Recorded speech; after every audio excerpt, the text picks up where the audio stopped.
So in a transformational breathwork, we're not just working with the breath, at least not with Phoenix breathwork, we're working with the entire body, especially the parts that have gone quiet, frozen, or held up for years. And if you want to understand why someone might start crying uncontrollably, shaking, laughing, or going numb during a session, you need to understand fascia.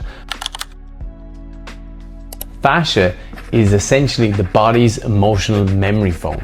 It's the connective tissue that wraps around every muscle, organ, and joint. But it doesn't just hold your structure, it holds your story. So every time you brace for impact, every time you held your breath in fear, squeezed down tears, collapsed your chest in shame, that contraction didn't just happen and then disappear, it left a residue, and the tissue adapted to the emotion, and that stayed there.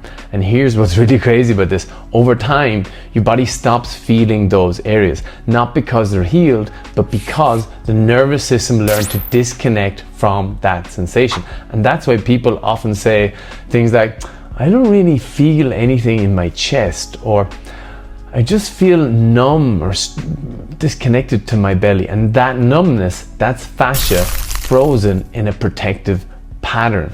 And when you do transformational breathwork, which is deep, rhythmic, activating breathing, here's what happens. Oxygen floods the system, the CO2 drops, the sympathetic nervous system kicks in, energy starts to move.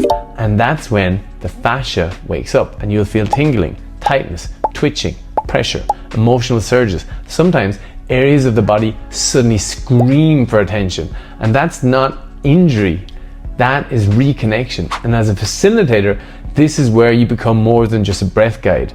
You become a body whisperer. You learn to see when the jaw clenches during breath, when the belly won't expand, when the hips are locked in, and when sound wants to come, but the throat is holding on. And instead of fixing it, you help them breathe into it, move with it, sound through it, and that's how frozen patterns begin to dissolve. Particularly with our style of Phoenix breathwork, you're going to be doing very holistic approaches. So today's lesson is about this. How do we start mapping the fascia through breath? How do we follow sensation instead of avoiding it? How do we guide others to meet their tension, not as a problem, but as a doorway?